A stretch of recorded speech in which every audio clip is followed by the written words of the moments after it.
Hi guys! Kung napapansin nyo, yung electric fan namin ay sira yung LEC. So, pupunta tayo ng Divisoria para maghanap ng LEC. Samahan nyo ako guys, tara! Ayan, so yan papalabas sa amin dahil kami ay isang squatter lamang.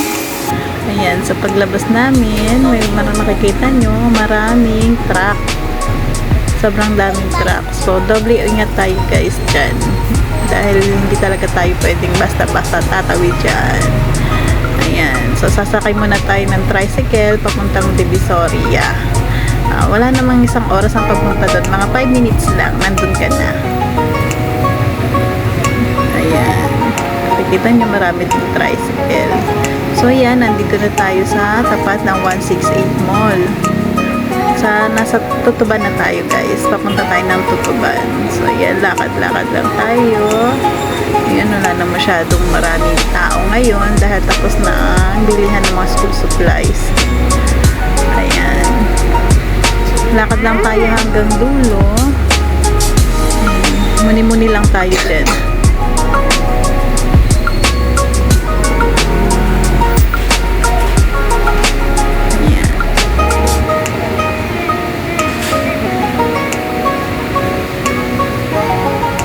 Pagdating nga natin dito guys, sa may gilid ng Tutuban Mall, sa tapat ng 999 Mall, sa A. Rivera Street, tayo ay kakaliwa lamang. Ayan, maraming mga bilihan ng kwek-kwek dyan. Dito po to sa may sakayan ng papuntang Monumento, Tayuman. Ayan po, dyan po banda. Sa bandang gitna po, doon sa may malapit sa parking lot ng Tutuban Mall, doon lang po yun. Doon lang po yung sa tapat ng parking ang bilihan po ng mga parts ng appliances.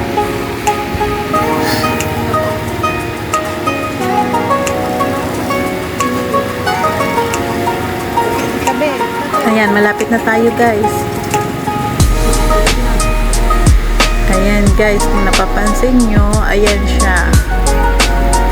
Ang pangalan niya ay Winron.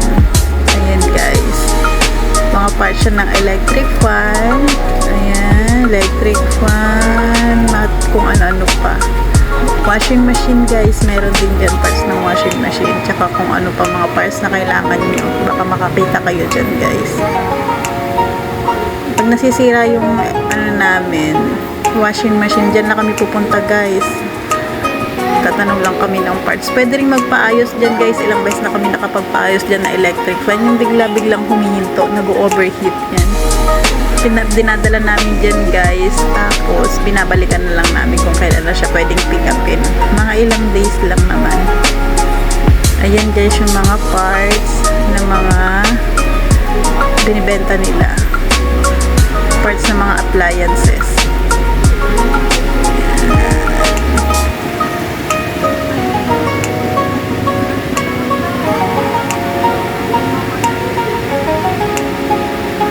More on parts of electric fan lang sila.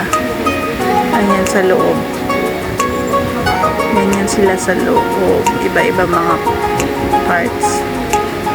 Meron din silang ibang mga tinitinda. Ayan, katulad na mga ganyan. So yan guys, punta na lang kayo dito kung anong mga kailangan nyo. Pwede rin kayo dyan magpaayos. Dinadala din namin dyan yung mga washing machine namin kapag kasira na. Yan, sila din, pinapaayos lang din namin sa kanila. So yan na nga guys, yan na yung nabili nating LEC. Ayan is, try natin kung gumagana. So, pindutin lang natin yung on. Ayan guys, gumagana naman siya. So, ano pang hinihintay nyo guys? Punta na lang kayo doon. So, hanggang dito na lang guys. Bye-bye!